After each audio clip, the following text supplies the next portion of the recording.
പള്ളിപ്പുറം ശ്രീ ഭുവനേശ്വരി ക്ഷേത്രത്തിലെ ആറാട്ട് മഹോത്സവത്തിന് കൊടിയേറി.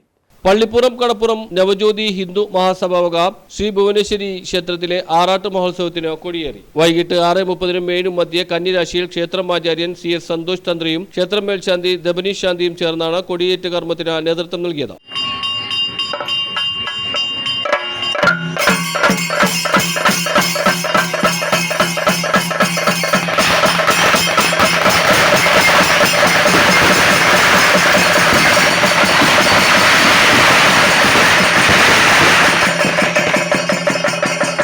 ഉച്ചയ്ക്ക് 12-ന് അമൃതഭോജനമുണ്ടായിരുന്നു. ഏപ്രിൽ 7-ന് ദീപാരാധനയ്ക്ക് ശേഷം പൂമൂടൽ ചടങ്ങുണ്ടാവും. ശ്രീ ഭുവനേശ്വരി വനിതാ സമാജം നയിക്കുന്ന പൂമൂടൽ ഘോഷയാത്ര വൈകിട്ട് 5-ന് ആറാട്ടുകടവിൽ നിന്ന് ആരംഭിച്ച് വാദ്യമേളങ്ങളുടെ അകമ്പടിയോടുകൂടി പൂത്താലമേന്തി ക്ഷേത്രസന്നിധിയിൽ എത്തി ദേവിക്ക് പൂമൂടൽ അർപ്പിക്കുന്നു. ഏപ്രിൽ 8-ന് രാത്രി 7:30-ന് താലം വരവ്. പള്ളിപ്പുറം കടപ്പുറം ശ്രീ ഭുവനേശ്വരി താലസേവാ സംഘം നയിക്കുന്ന താലം വൈകിട്ട് 6-ന് കളപ്പുരക്കൽ ശശിയുടെ വസതിയിൽ നിന്ന് പുറപ്പെട്ട് താളമേളങ്ങളുടെ അകമ്പടിയോടെ ക്ഷേത്രസന്നിധിയിൽ എത്തിച്ചേരും. 6-ാം ദിവസം രാത്രി 7-ന് കുട്ടികളുടെ കലാപരിപാടികൾ അരങ്ങേറും. ചടങ്ങുകൾ president KK Gopalakrishnan, secretary KN Shaji, ഖജാൻജി KK രഘു എന്നിവർ നേതൃത്വം നൽകി. News bureau, Cherai.